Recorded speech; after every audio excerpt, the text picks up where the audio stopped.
అంటే ఇది मीनाक्षरसम्भ्रमाय मधिगम्य महेश्वरात् कृत्स्नं व्याकरणं प्रोक्तं तस्मै पाणिनये नमः। येन धौता गिरः पुंसां निर्मलैः शब्दवारिभिः तमश्चाज्ञानजं भिन्नं तस्मै पाणिनये नमः। वाक्यकारं वररुचिं भाष्यकारं पतञ्जलिं पाणिनिं सूत्रकारं च प्रणतोऽस्मि मुनित्रयम्। ఓం శ్రీ గురుభ్యో నమః.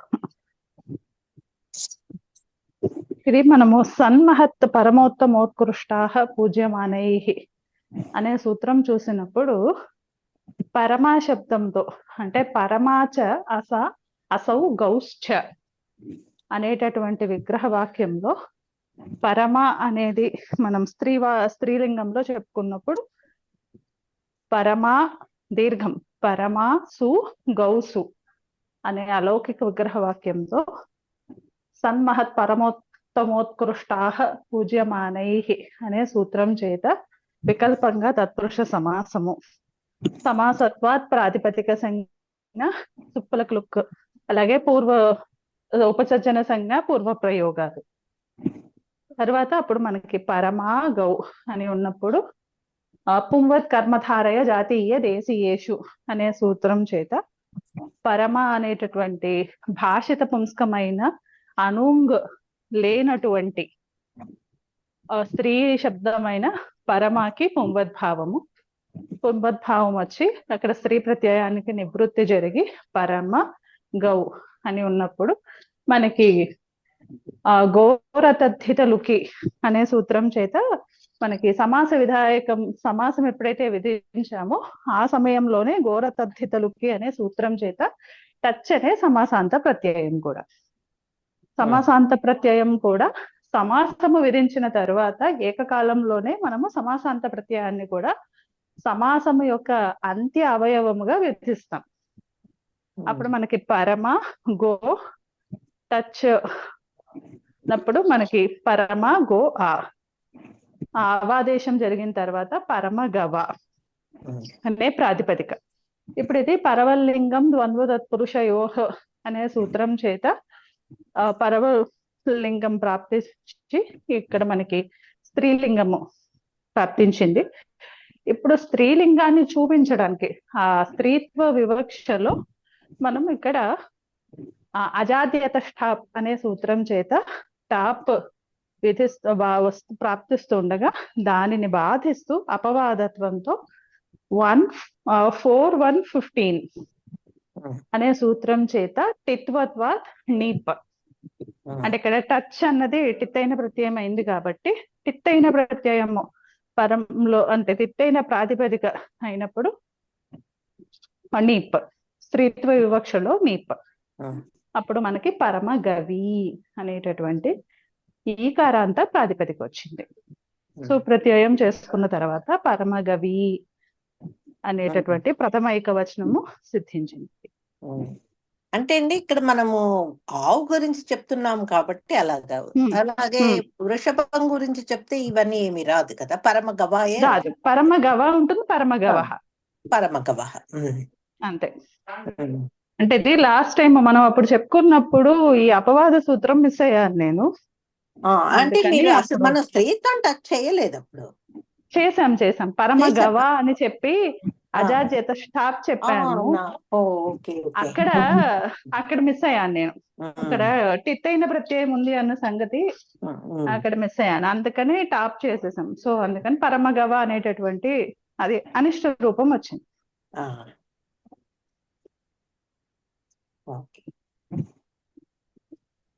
ఇక్కడ ఒకటండి అనుంగు కానట్టి అని అన్నారు. అనుంగైన స్త్రీ శబ్దం అని కదా అర్థము. ఊంగు కానటువంటి అండి. అవును, అదే రెండు అనుంగు కానటువంటి అన్నానా. ఓకే, రెండు నెగిటివ్స్ మళ్ళీ పాజిటివ్ అయిపోతుంది. ఊంగు కానటువంటి. అవును.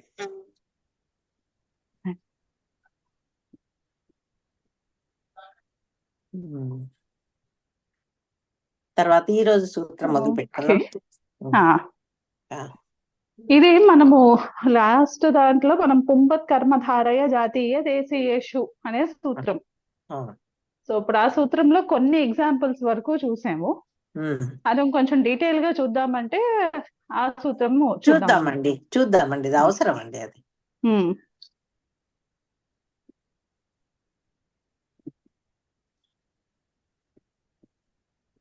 ఆ, 6-3-42. ఉమ్.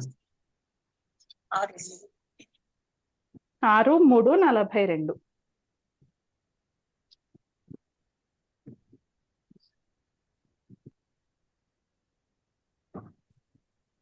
పుంవత్ కర్మధారయ జాతీయ దేశీయేషు. అనువృత్తిలోకి స్త్రియాః పుంవత్ అనూంగ్ భాషిత పుంస్కాత్ న. అధికారము ఉత్తరపదే. ఇది అతిదేశ సూత్రం అయింది. ఉమ్. సో ఇప్పుడు మనకి పుంవత్ అన్నది అంటే ఇది పుమా ఇది ఇక్కడ తత్ర తస్యేవ అనే సూత్రంతో ఇక్కడ మనము గుణవచనం లాగా చెప్పుకోవచ్చు మనం ఇక్కడ. ఉమ్. పుంసహ ఇవ ఉమ్. పుంసహ ఇవ అనే విగ్రహ వాక్యంతో పుంవత్ అంటే పుంలింగంలా అనే ప్రవర్తిస్తుంది అని చెప్పినప్పుడు మామూలుగా మనము పుంవత్తులో వత్ కనిపిస్తోంది అంటే వతి ప్రత్యయం. కాకపోతే అది మనము విధించాలి అంటే అక్కడ మనకి క్రియతో కంపారిజన్ ఉండాలి. ఇక్కడ కంపారిజన్ ఏం లేదు. మనము ఆ పుంలింగంలో ఒక ఎటువంటి గుణం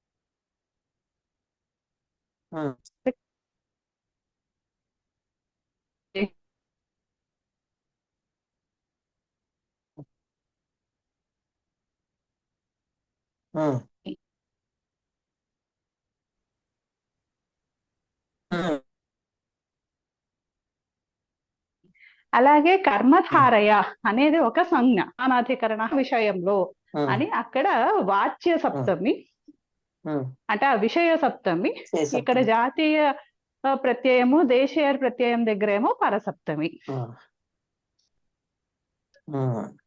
సో ఇప్పుడు మనకి పూర్తిగా సూత్రం అర్థం ఎలా వచ్చింది అంటే కర్మధారయే సమాసే జాతీయ దేశీయ ఇత్యేతయోశ్చ ప్రత్యయోః భాషిత పుంస్కాదనూంగ్ స్త్రియాః పుంవద్ భవతి. అంటే కర్మధారయ విషయంలో కర్మధారయ సమాస విషయంలో జాతీయ దేశీయ ప్రత్యయాలు పరములో ఉన్నప్పుడు భాషిత పుంస్క అనూంగ్ అయినటువంటి భాషిత పుంస్కం అనుంగ్ రహిత కదా అనుంగ్ అయినట్టు అనుంగ్ అనుకున్నాం అదే కన్ఫ్యూజన్. అనుంగే కరెక్ట్. అనుంగ్ అయినటువంటి భాషిత పుంస్కమైన స్త్రీయాహ అంటే స్త్రీ శబ్దానికి పుంవద్ భవతి పుంవద్భావము ప్రాప్తిస్తుంది. సో ఇక్కడ మనకి ఇప్పుడు ఇది కొత్తగా చెప్తున్నారా అంటే అతిదేశ సూత్రము అన్నాం కదా, ఇదేమన్నా ఉత్సర్గ అతిదేశ సూత్రమా అంటే కాదు. ఇది ఆల్రెడీ మనకి 34లో మొదలైంది అతిదేశ సూత్రం. 6-3-34 నుంచి వస్తుంది అనమాట అతిదేశ సూత్రము. మరి అప్పుడు 6-3-34 నుంచి వస్తున్నప్పుడు ఈ సూత్రము ఎందుకని చెప్పారు అంటే దీని పర్పస్ ఏంటి అంటే మనకు ఒకసారి 34 నుంచి ఒక్కసారి సూత్రాలు సంక్షిప్తంగా చూస్తూ ఉంటే అప్పుడు మనకి ఈ సూత్రము ఎందుకు వచ్చింది అన్నది ప్రవర్తన ఈజీగా తెలుస్తుంది. ఆ, అందుకని ఒక్కసారి 6, 3, 42, 34. 34. ఉమ్, 6, 3, 34. ఉమ్, సో ఇది మనకి ఉత్సర్గ సూత్రం అన్నమాట. ఉమ్, ఉత్తరపద అధికారంలో ఉమ్, అతిదేశ సూత్రం. ఈ పుంవద్భావానికి అతిదేశ సూత్రంలో ఉత్సర్గ సూత్రం ఇది. ఉమ్, స్త్రియాః పుంవత్ భాషిత పుంస్కాదనూంగ్ సమానాధికరణే స్త్రియాం అపూరణీ ప్రియాదిషు. ఉమ్, అంటే స్త్రియాః ఉమ్, పుంవత్ భాషిత పుంస్కాత్ అనూంగ్ సమానాధికరణే స్త్రియాం అపూరణీ ప్రియాదిషు. ఉమ్, సో అంటే ఇప్పుడు ఇక్కడ మనకి విడివిడిగా చూద్దాం. ఫస్ట్ ఉత్తర పదం ఫైనలైజ్ చేసుకుందాం. ఉమ్, స్త్రియాం అంటే తెలుస్తోంది. అంటే స్త్రియాం ఉత్తర పదే అంటే ఉత్తర పదంలో ఎటువంటిది ఉండాలి? స్త్రీలింగం శబ్దం ఉండాలి. ఉమ్, ఆ స్త్రీలింగ శబ్దం కూడా ఎటువంటిది అయి ఉండాలి? అపూరణీ ప్రియాదిషు. అంటే పూరణ ప్రత్యయాలు, స్త్రీలింగంలో ఉన్నటువంటి పూరణ ప్రత్యయాలని నిర్దేశించడానికి పూరణి అని చూపించారు. ఉమ్, సో స్త్రీలింగంలో ఉన్నటువంటి పూరణ ప్రత్యయాలు, పూరణ ప్రత్యయాంతాలు, పూర్ణ అలాగే ప్రత్యయాంతాలు. ఉమ్, ఉమ్, ప్రియాది గణములో ఉన్నటువంటివి, ఉమ్, వాటి భిన్నమైనటువంటి అంటే అవి కాకుండా మిగిలిన స్త్రీలింగ శబ్దాలు ఉత్తర పదంలో ఉండాలి. ఉమ్, అంటే ఉత్తర పదంలో ఏముండకూడదు? స్త్రీలింగ పూరణ ప్రత్యయాంతాలు ఉండకూడదు. ప్రియాది గణములో ఉండేటటువంటి శబ్దాలు ఉండకూడదు. ఉండకూడదు. వాటికంటే భిన్నమైనటువంటివి ఉండాలి. ఉమ్, అవి కూడా స్త్రీలింగంలోనే ఉండాలి. సో ఉత్తర పదం కండిషన్స్ బాగున్నాయి. ఉమ్. ఇప్పుడు పూర్వపదం ఎలా? ఇక్కడ ఏమున్నాయి? అనూంగ్ కూడా ఒకటి ఉంది కదండి అది పూర్వపదానికండి. పూర్వపదానికి. మనం ఓకే, ఇప్పుడు కేవలం ఉత్తర పదంలో ఉన్న ఉత్తర కండిషన్ పదంలో చూసాం. చూస్తాం. ఓకే. సప్తమిలో ఉండే వాటివి చూసాం. స్త్రియాము అపూరణీ ప్రియాదిషు ఉత్తర పదే. ఆ, సో సప్తమిలో కండిషన్స్ చూసాం. ఇప్పుడు పూర్వపదంలో చూస్తున్నాం. ఆ, పూర్వపదంలో ఫస్ట్ ఆ. భాషిత పుంస్కాత్ ఆ, అంటే దేని చేత అయితే పుంలింగము కూడా చెప్పబడుతున్నదో అటువంటిది భాషిత పుంస్కం అవుతుంది. ఉమ్, ఉమ్, అలాగే ఆ భాషిత పుంస్కము శబ్దము భాషిత పుంస్కమే అవుతుంది. దాని యొక్క ప్రాతిపదిక కూడా భాషిత పుంస్కమే అవుతుంది. ఉమ్. అంతే కదా? ఇప్పుడు అవునవును. ఉమ్, అంటే ఇప్పుడు ఉత్తమః, ఉత్తమా, ఉత్తమం అంటున్నాము. 3 లింగాల్లోని భాషిస్తోంది. ఇక్కడ ప్రత్యేకించి ఉత్తమః అనేటటువంటి శబ్దము పుంలింగంలో ఉంది. ఉమ్, అంటే ఉత్తమ అనేది భాషిత పుంస్కం అయింది కదా, ఆ ప్రాతిపదిక భాషిత పుంస్కం అయింది అవును, కదా. అవును. ఉమ్, సో ఇక్కడ భాషిత పుంస్కాత్ అంటే ఉమ్, పుంలింగంలో కూడా ఉన్నటువంటి శబ్దము ఏదైతే ఉందో అటువంటి శబ్దము యొక్క ప్రాతిపదికను సూచిస్తుంది భాషిత పుంస్కాత్. ఇది పంచమిలో ఉంది.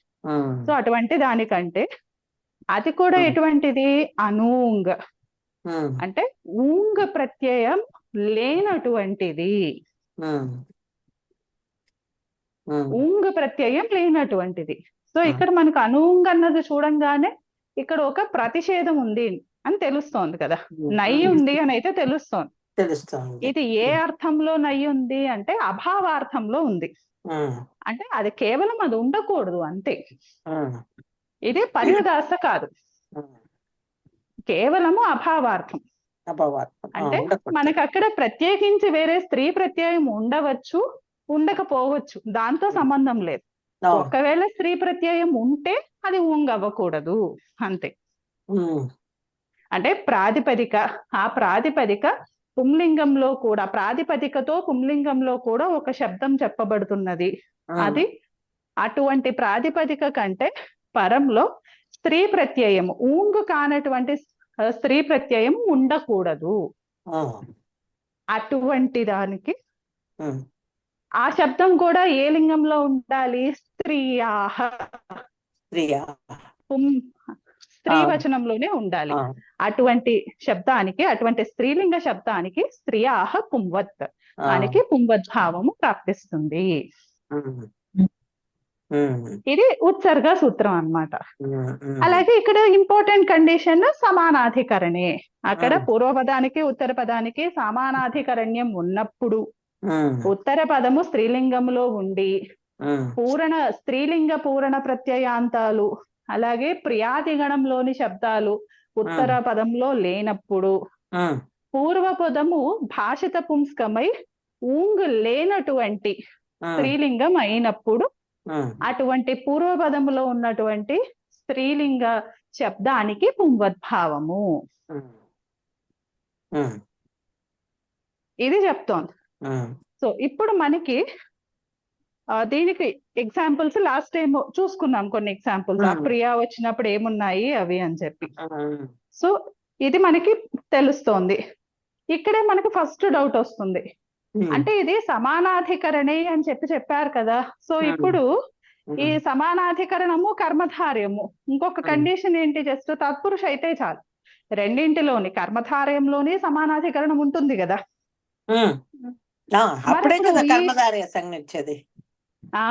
మరప్పుడు ఈ పుంవత్ కర్మధారయ జాతీయ దేశీయేషు అన్నది ఇప్పుడు దేని గురించి వస్తున్నట్టు? సమానాధికరణే అన్న కాన్సెప్ట్ లో అయితే మనకి ఉత్సర్గ సూత్రంతోనే వచ్చేస్తోంది. మరి ఇప్పుడు దానికన్నా ఏంటి ఈ కర్మధారయాల్లో ఏంటి ఎక్స్ట్రా అంటే, ఫస్ట్ ఆఫ్ ఆల్ అక్కడ తత్పురుష సంజ్ఞ ఉంటుంది. ఇక్కడ కేవలం సమానాధికరణం అన్నారు కానీ ఇది తత్పురుషలో అని చెప్పలేదు. కాబట్టి సమానాధికరణం ఉన్నటువంటి ప్రసంగంలో అంటే బహువ్రీహి అవ్వండి, అక్కడ కూడా ఇది వర్తిస్తుంది. ఆ కర్మధారయాల్లో ఏం చెప్పారు, కర్మధారయ అని చెప్పేశారు కాబట్టి సమానాధికరణం ఉన్నటువంటి తత్పురుష సమాసానికి మాత్రమే ఆ సూత్రం వర్తిస్తుంది. First one. సెకండ్ వన్, ఈ ఉత్సర్గ సూత్రం చేత ఉత్తర పదం మీద కండిషన్స్ ఉన్నాయి. పూరణి ప్రత్యయాంతాలు అలాగే ప్రియాది గణంలో ఉండే వాటికి అసలు ఇక్కడ సూత్రంలో ప్రాప్తి లేదు. మరి ఇలాంటివి కర్మధారయ సమాసంలో ఉత్తర పదంలో ఉన్నప్పుడు మనకి పుంవత్ కర్మధారయ జాతీయ దేశీయేషు అనే సూత్రం చేతనే ప్రాప్తి. ఇప్పుడు మామూలుగా మనము మహానవమి అంటాము కదా, మహతి నవచ అసౌ నవమి చ.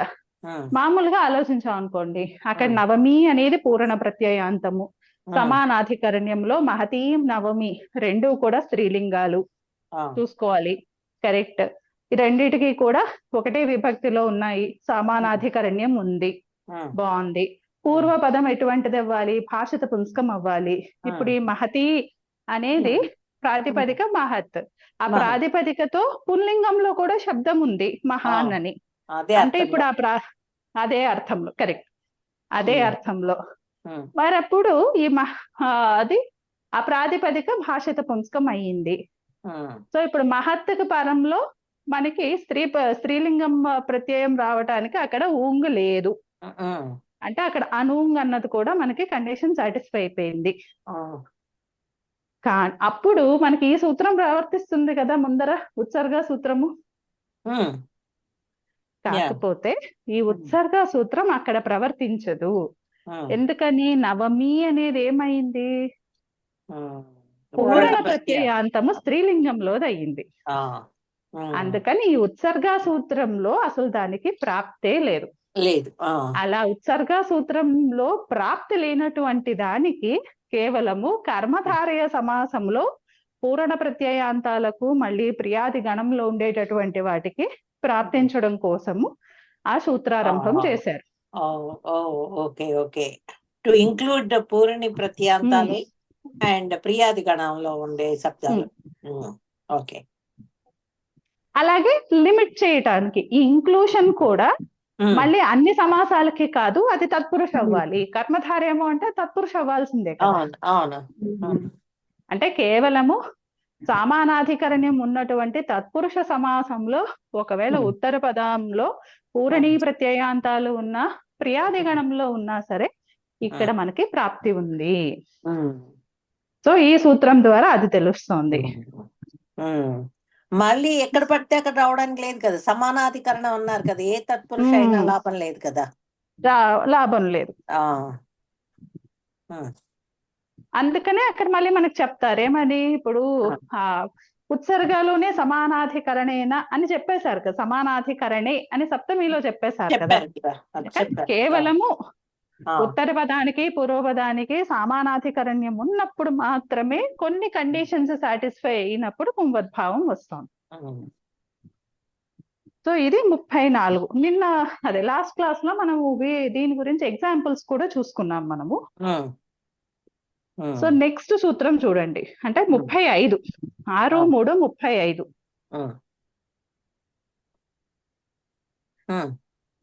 తసిలాదిషు ఆకృత్వ శుచః.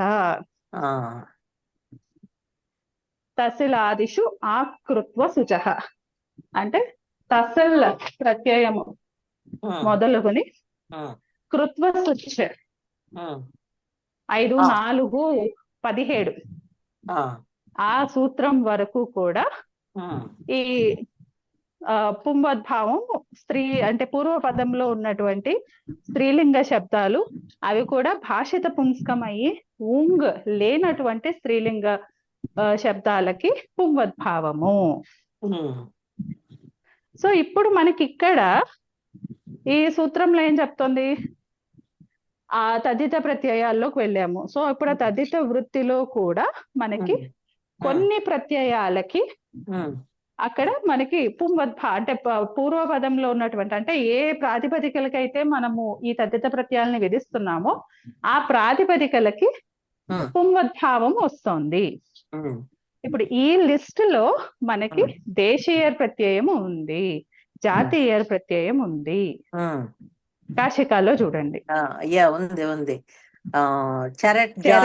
జాతీయరౌ కల్ప దేశ్య దేశీయరః.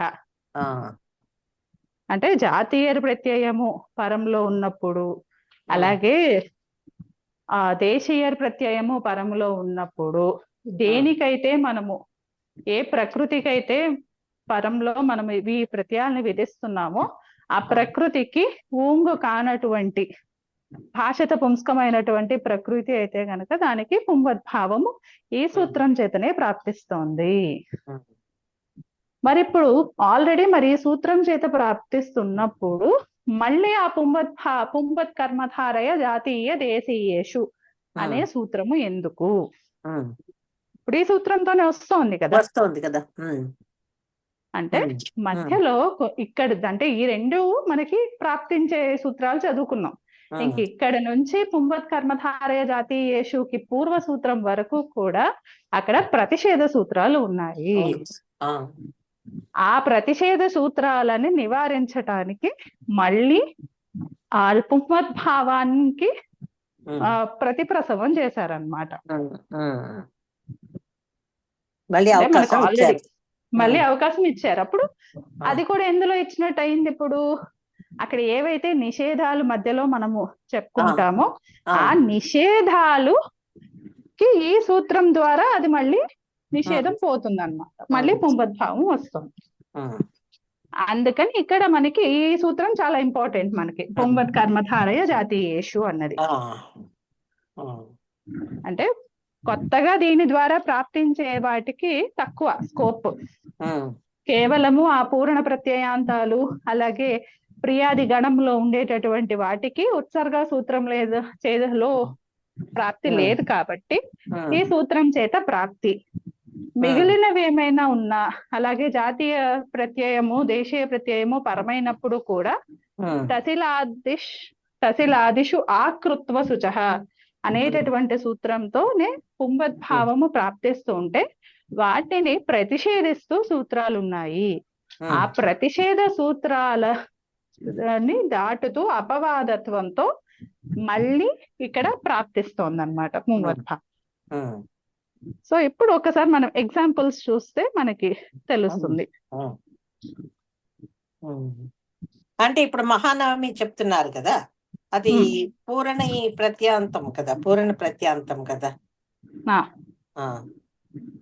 అది మనకి ఆ ఉత్సర్గ సూత్రం చేత ప్రాప్తి లేదు. ఆ లేని దానికి ఇక్కడ కొత్తగా ప్రాప్తి, అంటే మొదటిసారి ప్రాప్తి ఇక్కడ.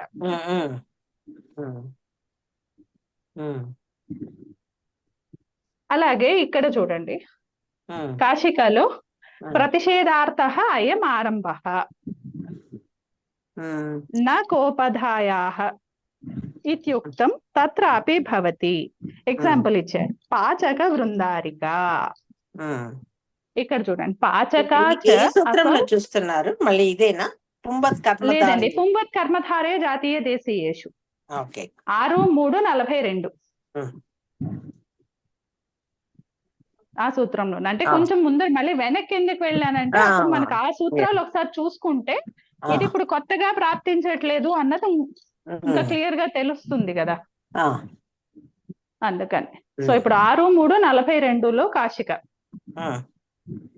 న కోపధాయాః ఇత్యుక్తం తత్రాపి భవతి పాచక వృందారిక. ఇక్కడ మనము పాచకాచ అసౌ వృందారికాచ. వృందారిక అంటే ఇక్కడ మనకి జాతి శబ్దం లాగా తీసుకోలేదు, దేవజాతి అని కాదు, శ్రేష్టత్వాన్ని చూపిస్తూ చెప్పారనమాట, ఎక్సలెన్స్ అన్నట్టు. సో ఇక్కడ పాచక అది స్త్రీలింగం కాబట్టి పాచికాచ అసౌ వృందారికాచ. ఇక్కడ మనకి రెండు చూస్తే రెండు స్త్రీలింగంలోనే ఉన్నాయి, సామానాధికరణ్యం ఉంది. అలాగే ఇక్కడ మనకి పుంవద్భావము ప్రాప్తిస్తోంది. ఇది ఉత్సర్గ సూత్రం చేతనే మనకు సరిపోతోంది కదా, సరిపోతోంది. బృందారిక అనేది స్త్రీలింగ శబ్దము, అది కూడా మనకి పూరణ ప్రత్యాంతము కాదు, ప్రియాది గణంలోది కాదు. అలాగే ఈ పాచిక అనేది కూడా భాషిత పుంస్కం అయ్యింది, ఊంగ ప్రత్యయము లేదు. కాబట్టి ఆ ఉత్సర్గ సూత్రం చేతనే అక్కడ మనకి పుంవద్భావం ప్రాప్తిస్తూ ఉంటే మధ్యలో నిషేధం ఉంది. ఉపధాయాః అంటే ఆ పూర్వ పదములో స్త్రీలింగంలో ఉన్నటువంటి శబ్దములో కకారము గాని ఉపధాలో ఉన్నప్పుడు ఈ పుంవద్భావము రాదు. ఓకే. పాచికలో ఉంది కదా కకారం, ఉపధలో ఉంది కదా. అక్కడ ప్రత్యయంలో అకాలో అక అన్నది ఉపధాలోనే ఉంది కదా, కకారం ఉపధలో, కకారం ఉపధలో ఉంది. సో పూర్వపదంలో స్త్రీలింగంలోని పూర్వపదంలో కకారం ఉపధలో ఉన్నప్పుడు నా కోపధాయాః అనే సూత్రం చేత పుంవద్భావం నిషేధించబడింది అన్నమాట. అలా అక్కడ నిషేధించబడినది ఇక్కడ పునర్ప్రాప్తి జరుగుతోంది. ఎలాగా? కర్మధారయ అని చెప్పి సప్తమిలో చెప్పారు కదా, అందుకని కేవలము కర్మధారయ సమాసము చెప్పే విషయంలో ఈ పాచికా చ అసౌ వృందారికా చ అనే లౌకిక విగ్రహ వాక్యంలో నా కోపధాయాః అనే సూత్రం చేత ఇక్కడ పుంవద్భావానికి నిషేధం వస్తూ ఉంటే దాని పునఃప్రసవము పుంవత్ కర్మధారయ జాతీయ దేశీయేషు అనే సూత్రం చేత పుంవద్భావము. ఇది ఇప్పుడు కర్మధారయం అయ్యింది కాబట్టే మనకి మళ్ళీ వచ్చింది. ఇప్పుడు ఇదే కాన్సెప్ట్ మనం కర్మధారయంలో కాకుండా చెప్పామనుకోండి, అంటే ఇక్కడ వేరే దానికి ప్రాప్తి లేదు కానీ ఇప్పుడు మామూలుగా పాచిక భార్య అది తీసుకొని పోండి, పాచికాచ అసౌ భార్య, అక్కడ కర్మధారయం కాబట్టి పాచక భార్య అయ్యింది. అదే ఆ పాచిక భార్య యస్య సహ అని అక్కడ బహువ్రీహిలో చెప్పామనుకోండి, పాచిక భార్య యస్య సహ అంటే ఇక్కడ పాచికాకి భార్య రెండు స్త్రీలింగ శబ్దాలు అయ్యాయి. అక్కడ సమానాధికరణ్యం ఉంది కానీ అక్కడ కర్మధార్యం కాలేదు, అది తత్పురుష అవ్వలేదు, అది బహువ్రీహి అయిపోయింది. కాబట్టి నా కోపధాయాహతో వచ్చేటటువంటి నిషేధము అలాగే ఉండిపోతుంది. అంటే బహువ్రీహి సమాసం అయినప్పుడు ఏమవుతుంది, ఈ పుంవత్ కర్మధారయ జాతీయ దేశీయేషు అనే సూత్రం అక్కడ ప్రవర్తించదు కాబట్టి నా కోపధాయాహతో వచ్చేటటువంటి నిషేధము నిషేధంగానే ఉండిపోతుంది. అప్పుడు పాచిక భార్య అనేటటువంటి రూపం వస్తుంది అక్కడ పుంవద్భావం రాదు. అంటే ఇక్కడ సెలెక్టివ్లీ కేవలము కర్మధారయ విషయంలో లేదా జాతీయ ప్రత్యయము దేశీయ ప్రత్యయం విషయం పరంలో ఉన్నప్పుడు మాత్రమే ఏ పుంవద్భావం అయితే ప్రాప్తి ఉండి నిషేధించబడిందో దానికి పునర్ప్రాప్తి.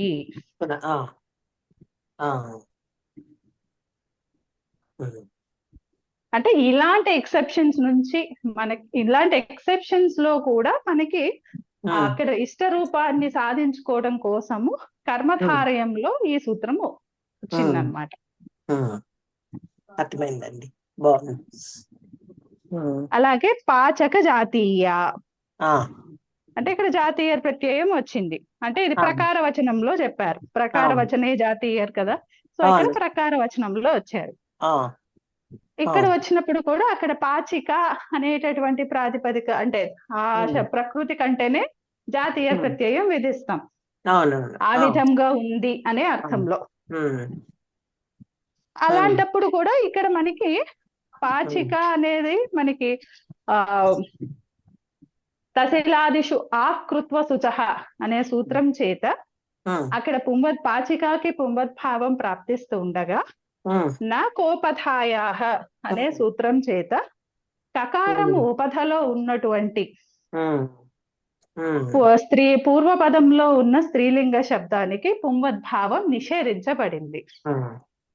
ఇప్పుడు దాన్ని కూడా బాధిస్తూ ఇక్కడ జాతీయ ప్రత్యయం పరంలో ఉన్నప్పుడు మళ్ళీ ఇంకోటి చెప్పారు కదా, పుంవత్ కర్మధారయ జాతీయ దేశీయేషు అనే సూత్రం చేత జాతీయ ప్రత్యయము పరంలో ఉన్నప్పుడు పుంవద్భావము. అందుకని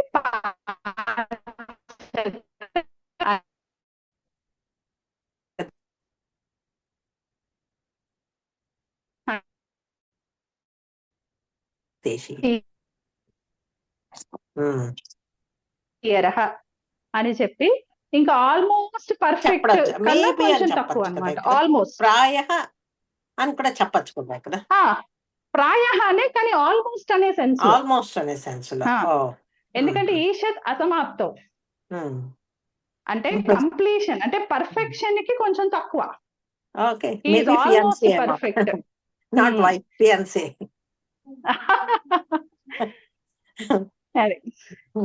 ఆల్మోస్ట్ పర్ఫెక్ట్ అంటే ఆల్మోస్ట్ కంప్లీషన్. ఇప్పుడు నీళ్లు ఒక గ్లాస్ లో నీళ్లు ఉన్నాయండి, బ్రిమ్మకి కొంచెం తక్కువలో ఉన్నాయి కానీ నిండుగా ఉన్నట్టే కదా, సుమారుగా నిండుగా ఉంది అంటాం కదా, ఆ సెన్స్ లో ఇక్కడ ఇక్కడ అర్థంలో అంటే ఇప్పుడు మనం అనుకున్నాం చూడండి, అదే ఉంటుంది కదండి. స్త్రీ అన్నారు కదా, అందుకని మేబీ ఆమె అవ్వచ్చు, వైఫ్ అవ్వచ్చు మేబీ అర్థంలో చెప్తున్నాను. సో అక్కడ కూడా మనకి పాచక దేశీయ అనేటటువంటి ఇష్ట రూపం సిద్ధించింది అన్నమాట. ఇది ఇక్కడి వరకు అందరికి అర్థమైందండి. నెక్స్ట్ దానికి వెళ్దామా, లేకపోతే ఇక్కడ ఏమైనా సంశయాలు ఉన్నాయా? మిగిలిన వాళ్ళు చెప్పనివ్వండి, నేనైతే కొడుతున్నాను. I'm your student. నాకు అర్థమైంది. ఇంకా డౌట్స్ ఏమైనా ఉంటే అడగండి. ఒక్కసారి మళ్ళీ రిపీట్ చేయగలరా? కానీ చాలా టైం టేకింగ్. పర్లేదండి. ఎక్కడి నుంచి అంటే మీరు ఆ తస్లాదిషు అని చెప్పారు కదా, అక్కడ మళ్ళీ బహురీహ పాచిక భార్య అనేది నా కోపదాయ అనే సూత్రం తోటి నిషేధం అది వచ్చేది ఇక్కడ అంటే వర్తిస్తున్నారా? అక్కడి నుంచి కొంచెం అర్థం కాలేదు. ఓకే, సో ఇప్పుడు మనకి తసిలాదిషు ఆకృత్వ శుచః సూత్రం అయితే ఓకే కదా, అంటే తసల్ ప్రత్యయం నుండి ఆ కృత్వశుచ ప్రత్యయం వరకు ఉన్నటువంటి కొన్ని ప్రత్యయాలు, అన్ని అని కాదు, కొన్ని ప్రత్యయాలకి కొన్ని ప్రత్యయాలు పరంలో ఉన్నప్పుడు ప్రకృతికి పుంవద్భావము అని చెప్పారు. సో అలా ఇక్కడ మనకి ఇప్పుడు ఎగ్జాంపుల్ తీసుకునే చెప్పమంటారా, లేకపోతే సూత్ర వివరణ చెప్పమంటారా మిగిలిన వాటికి?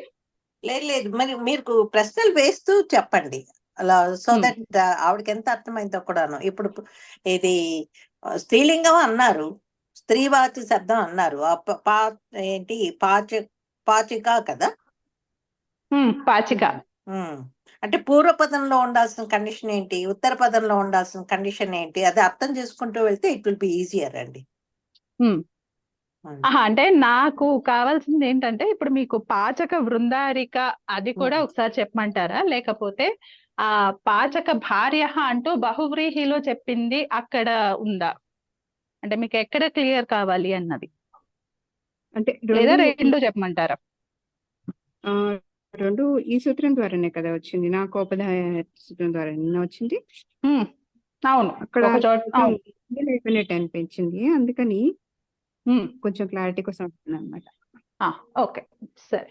ఇప్పుడు ఇది చూడండి, మనకి పాచక భార్య అని తీసుకోండి. ఓకే, ఇక్కడ ఈ వృందారిక తీసుకుంటే మనకి బహువ్రీహిలోకి దానికి చెప్పడం కష్టం అవుతుంది. అందుకని పాచక భార్య అంటే అర్థం ఏంటంటే వాళ్ళ వైఫ్ షెఫ్ అన్నమాట. సో ఇప్పుడు పాచికా చ అసౌ భార్యా చ, అది లౌకిక విగ్రహ వాక్యము. ఇది మనకి కర్మధార్యంతో చెప్పుకున్నాం మనం. పాచికా చ అసౌ భార్యా చ, విశేషణం విశేషేణ బహుళం అనే సూత్రం చేత సమాసము తత్పురుష కర్మ సమానాధికరణ కర్మధారయ అనే సూత్రంతో కర్మధారయ సంజ్ఞ కూడా వచ్చింది. అలాగే ఇంకా మన సమాస విధాయక కార్యాలన్నీ చేసిన తర్వాత మనకి పాచిక భార్య అని ఉంది. ఇప్పుడు ఉత్తర పదము స్త్రీలింగంలో ఉంది భార్య అనేది. అలాగే ఈ భార్య అనేది పూరణ ప్రత్యయాంతం, స్త్రీలింగ పూరణ ప్రత్యయాంతము కాదు, ప్రియాది గణంలో కూడా లేదు. ఇప్పుడు పూర్వపదం ఎలా ఉంది? పాచిక అని చెప్పి అది కూడా భాషిత పుంస్కమైనటువంటి ఊంగ ప్రత్యయము లేనటువంటి స్త్రీలింగ శబ్దం అయింది పాచిక అనేది కూడా. అక్కడ టాప్ ఉంది కదా, సో ఊంగు లేదు. అలాగే పాచక అనే ప్రాతిపదికతో పుంలింగంలో మనకి రూపం ఉంది కాబట్టి భాషిత పుంస్కమైంది. సో ఇటువంటప్పుడు మనకి ఉత్సర్గా సూత్రం అంటే 6-3-34 ఆ ఉత్సర్గా సూత్రం చేతనే మనకి ఇక్కడ పుంవద్భావం సిద్ధిస్తోంది. ఆ పుంవద్భావం సిద్ధిస్తున్నప్పుడు దానికి నిషేధం నా కోపధాయా అనే సూత్రం చేత. ఈ న కోపధాయా అనే సూత్రము ఏం చెప్తుందంటే పూర్వపదంలో స్త్రీలింగము, అటువంటి స్త్రీలింగం శబ్దంలో కకారము ఉపధాలో ఉన్నప్పుడు పుంవద్భావము నిషేధించబడినది. ఓకే, ఇక్కడ పాచికలో కకారం ఎక్కడ ఉంది? ఉపధలో ఉంది. అంటే ఇప్పుడు మనకి సూత్రం వర్తిస్తుంది కదా, నా కోపధాయా. సో ఇప్పుడు ఈ నా కోపధాయా అనే సూత్రం వర్తించి పుంవద్భావం నిషేధించబడుతూ ఉంటే దానిని అపవాదత్వంతో బాధిస్తూ పుంవత్ కర్మధారయ జాతీయ దేశీయేషు అనే సూత్రం చేత కర్మధారయ సమాస విషయంలో మళ్ళీ పుంవద్భావం ప్రాప్తిస్తుంది. ఓకే, అంటే ఇప్పుడు మనకి పాచిక భార్య అనేది అప్పుడు పాచక భార్య అవుతుంది. అంటే మరి పాచిక భార్య అనే పదం ఉందా అసలు? లేదండి, విగ్రహ వాక్యంలో చెప్పుకోండి. విగ్రహ వాక్యంలో చెప్పడానికండి అది పాచక భార్య అని అయితే ఉందండి. పాచక భార్య అంటే ఇక్కడ లేదండి, మీకు ఆన్లైన్ లో ఈ ఎగ్జాంపుల్ లో లేనట్టుంది, కానీ సిస్టర్ ఎగ్జాంపుల్ అంటే సిస్టర్ ప్రయోగాల్లో ఉంది అది. అంటే నా కోపదాయాలో అది ఉదాహరణ కింద ఇచ్చారు. ఇచ్చారా? ఓకే, పాచిక అక్కడ మీకు అందుకని అక్కడ రావట్లేదు అంటానికి, అక్కడ రావట్లేదు అని చెప్పి ఇక్కడ మళ్ళీ ప్రాప్తిస్తుంది, అది కర్మధార్యం అయితే గనక.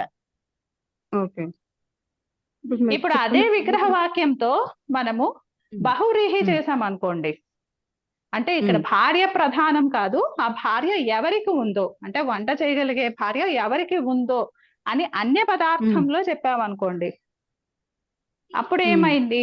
పాచిక భార్య యస్య సహా. ఆ అన్య పదార్థంలో వచ్చేసరికి అక్కడ సమానాధికరణం ఉంది, కానీ అది కర్మధార్యం కాలేదు.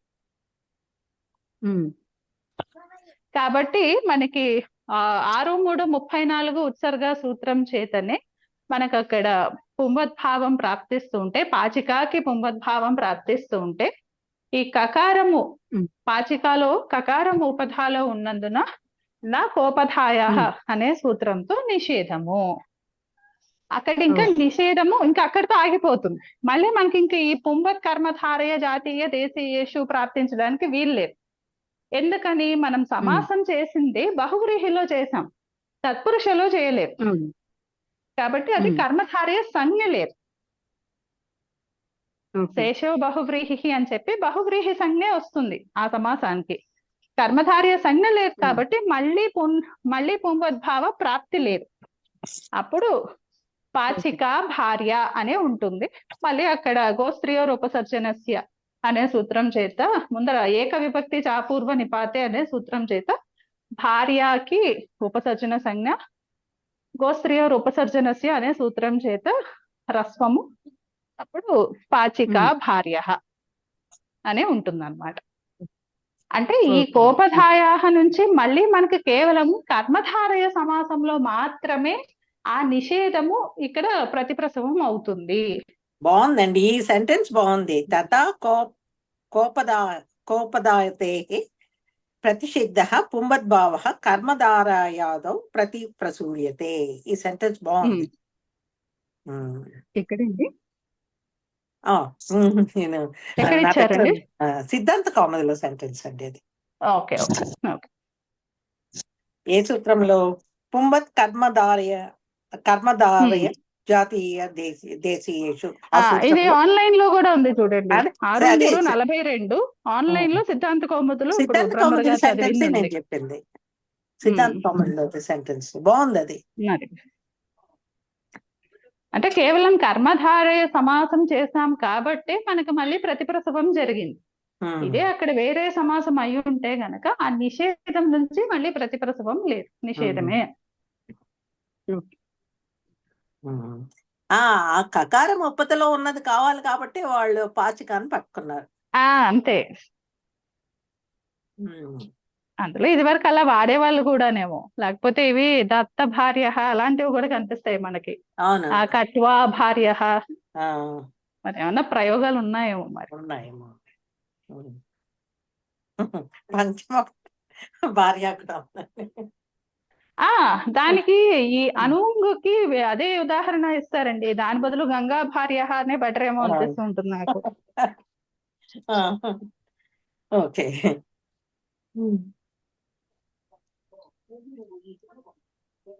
సౌజన్య గారు ఇప్పుడు అది క్లియర్ అయిందా? ఇది క్లియర్ అయిందండి.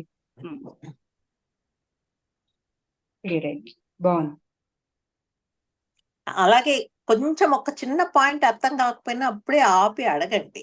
ఎందుకంటే ఆ డౌట్ పెట్టుకుని ముందు అర్థం కాదు, ఇంకా అదే ఒక మబ్బులా కమ్మేస్తుంటుంది ఆ డౌట్.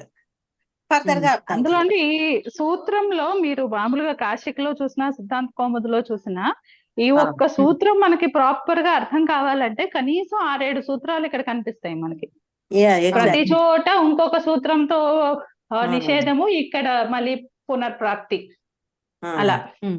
సో అందుకని ఏ స్టెప్ లో కొంచెము కన్ఫ్యూజనే కాదు, ఇంకొంచెం క్లారిటీ కావాలి అని అనిపించినా సరే అక్కడికక్కడే ఒక్కసారి అంటే ఏదో ఫ్లో బ్రేక్ అవుతుందనో క్లాస్ టైము అట్లా ఏం ఆలోచించద్దు. ఇక్కడ మాత్రం ఎవరి స్వార్థం వాళ్ళు చూసుకోవాలంతే. అంటే ఏం లేదండి, ఇది హోల్ కాన్సెప్ట్ అంతా కూడా మనము అంతా అర్థం చేసుకోవటానికి అందరం కలిపి చేసేటటువంటి ప్రయత్నం అంతే.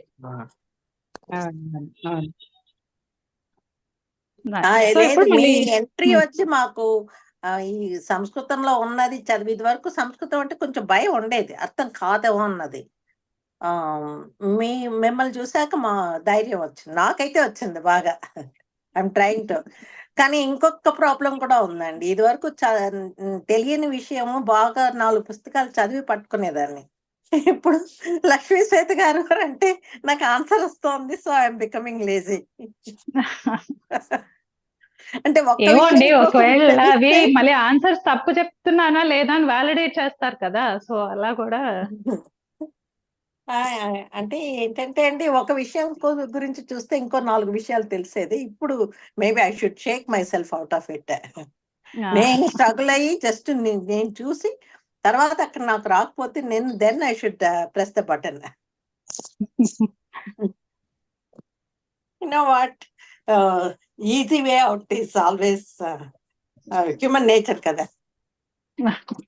హ్యూమన్ నేచర్ కాదు, దట్ ఈస్ నేచర్స్ నేచర్ కూడా. ప్రకృతి స్వభావం అదే, అంతే. అవును.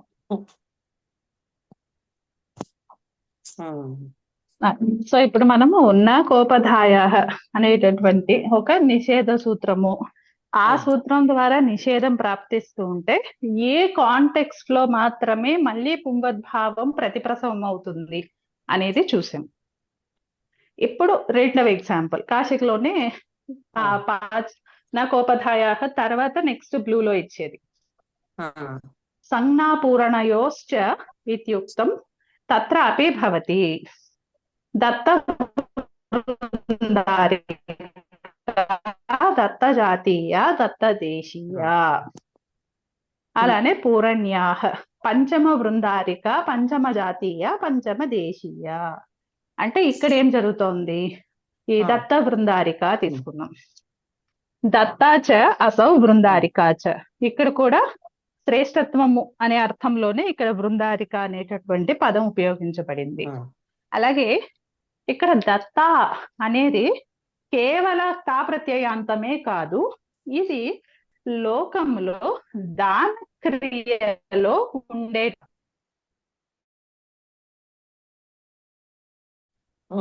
దత్త అనేది కదా, ఉంది కదా. సో ఆ సంజ్ఞ ఇక్కడ దత్త అన్నమాట. మనకి సూత్రంలో సంజ్ఞా పూరణయోశ్చ అని ఇచ్చారు కదా, అంటే తెలిసిపోతోంది మనకి. ఒక లేడీ పేరు అని కూడా అనుకోవచ్చు కదా. ఇక్కడ లేడీ పేరు అని కాదటండి, లౌకికంగా దాన క్రియలో ఈ దత్త అనేటటువంటి ఇది ప్రస్తావనలో ఉంటుందట. Okay okay. అంటే ఏదైతే ఇవ్వబడినది అని సంకేతం అన్నమాట అక్కడ. మనం అలా కూడా ఉంది. అంటే ఇక్కడ సిద్ధాంత కౌముదిలో దత్త నామ్కి భార్య అని ఇచ్చారు. దాన్ని ఇక్కడ వీళ్ళు న్యాసకారులు అయితే అలా ఒప్పుకోలేదు. అది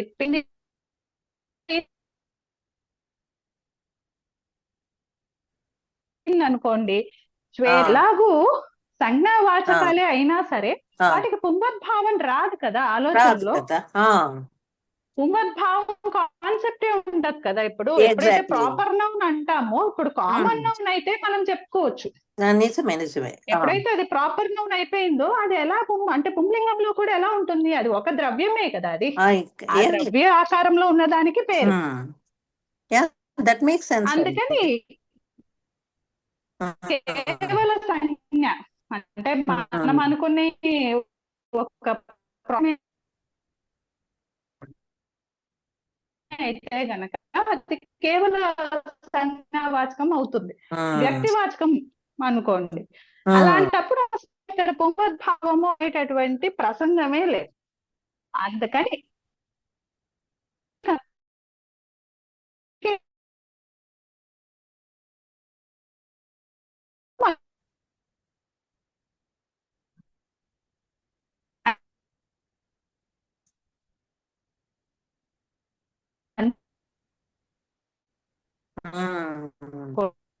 ఓకే.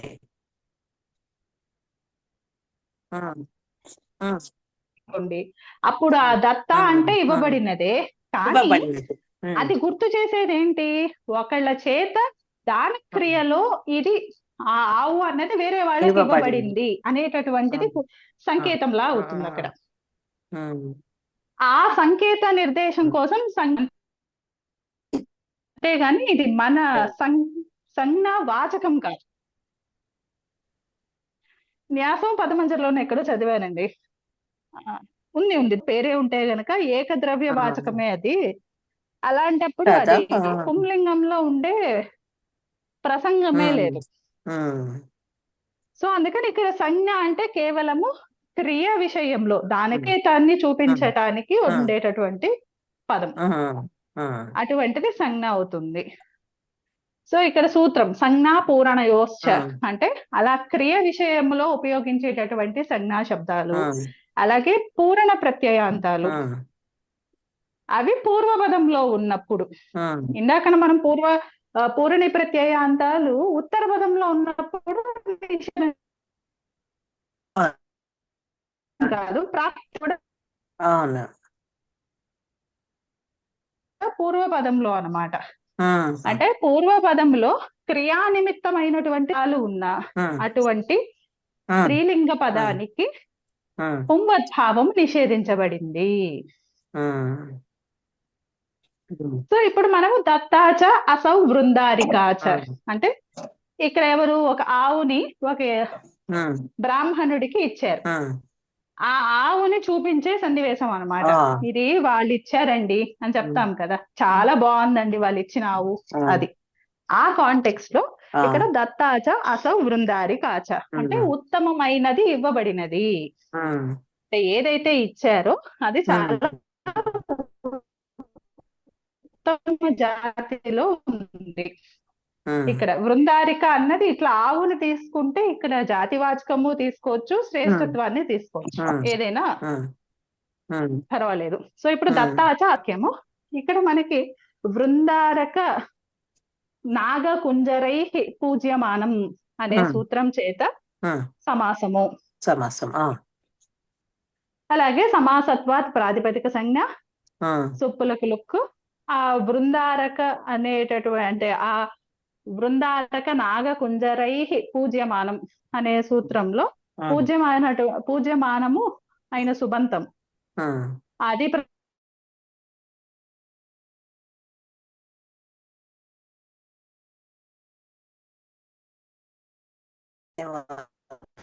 ఇంకా వస్తూ ఉన్నారు.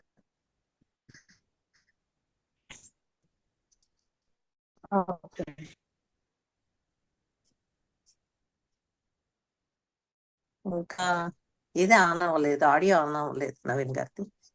నెట్ ప్రాబ్లం, కరెంట్ పోవడం పెద్ద ప్రాబ్లం అండి. లక్ష్మీ శ్వేత గారికే ప్రాబ్లం.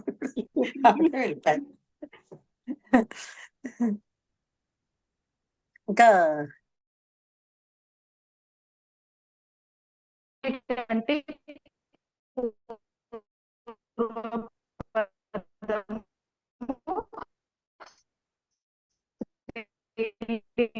లింగము, అలాగే ఇది హాషిత పుంస్కము. ఉమ్, పుంగు ప్రత్యయ రహిత పుంబత్ కర్మధారయ జాతీయ దేశీయేషు ఇది అక్కడ చూస్తున్నామండి. 6/3/42. ఇందులో కంటిన్యూషన్ కాదు 42. ఇది కావాలండి, ఇది చేస్తే గానీ మనం ప్రక్రియ చేయలేము. నా ఉద్దేశం అది కాదు, నీ ఎవరికైంది కదా అని నేను తిరగమరగా చూస్తున్నాను కానీ ఎక్కడా గోపురం కనిపించలేదు. అడగాలండి, ఏ డౌట్ వచ్చినా కాపీ అడగాలి. సూత్రం నంబర్ చెప్పండి. 6/3/42. ఓకే.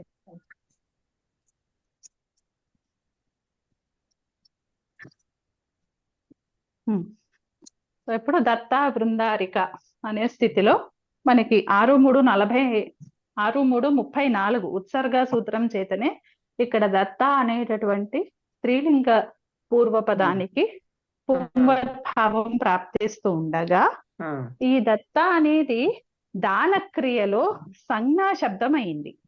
అందుచేత సంజ్ఞాపూరణయోశ్చ అనే సూత్రం చేత ఈ దత్తాకి వచ్చినటువంటి పుంవద్భావము నిషేధించబడింది. ఆ నిషేధించబడినటువంటి పుంవద్భావము మరల ఆ అపవాదత్వంతో పుంవత్ కర్మధారయ జాతీయ దేశీయేషు అనే సూత్రం చేత ఈ కర్మధారయ సమాస విషయంలో దత్త అనేటటువంటి ప్రాతిపదికకి సంజ్ఞా శబ్దం అయినా సరే కర్మధారయ విషయంలో ఆ పుంవద్భావము మళ్ళీ ప్రాప్తించింది. అందుకని దత్త బృందారిక.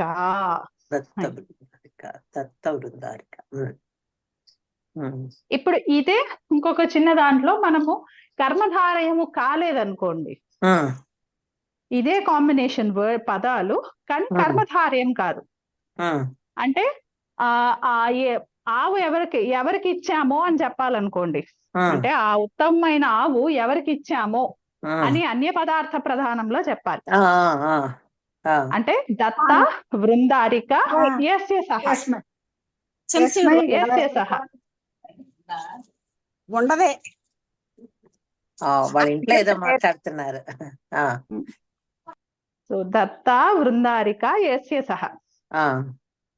ఇప్పుడు మనకి ఇక్కడ 6-3-34తో వచ్చినటువంటి పుంవద్భావము. ఈ దత్త అనేది దాన క్రియలో సంజ్ఞా శబ్దం అవ్వడం చేత సంజ్ఞా పూరణయోశ్చ అనే సూత్రం చేత పుంవద్భావం నిషేధించబడింది. అందుకని దత్తా బృందారిక అనేటటువంటి బహువ్రీహి సమాస రూపమే ఉంటుంది. అక్కడ కర్మధారయము లేదు కాబట్టి మళ్ళీ పుంవద్భావ ప్రాప్తి లేదు. కేవలము కర్మధారయ విషయంలో, అలాగే జాతీయ విషయము, దేశీయ ప్రత్యయాల విషయంలో మాత్రమే మిగిలిన సంజ్ఞ అంటే ఏ సూత్రం చేత అయినా ప్రతిషేధము ఉండగా ఈ పుంవత్ కర్మధారయ జాతీయ దేశీయేషు అనే సూత్రం చేత ప్రతిప్రసవం జరుగుతుంది. అంటే మళ్ళీ పుంవద్భావ ప్రాప్తి ఉంటుంది అన్నమాట. కర్మధారయము కాకుండా మిగిలిన ఏ సమాసము చేసినా సరే అక్కడ మనకి ఈ ప్రసక్తి ఉండదు. అలాగే పూర్ణ ప్రత్యయాలకు కూడా అంతే. పంచమ వృందారిక అంటే ఇచ్చారు, ఆ ఇచ్చిన వాటిల్లో 5వది పంచమీ వృందారిక. 5వది ఉత్తమంగా ఉంది. శ్రేష్టమైనవి ఏవో 5 ఇచ్చారు, అందులో 5వ దాని గురించి మాట్లాడుతున్నారు అన్నమాట. అలా అప్పుడు కూడా మనకు అక్కడ కర్మధారయ సమాసం చేసినప్పుడు మాత్రమే మళ్ళీ పుంవత్ కర్మధారయ జాతీయ దేశీయేషు అనే సూత్రం చేత పునర్ప్రాప్తి.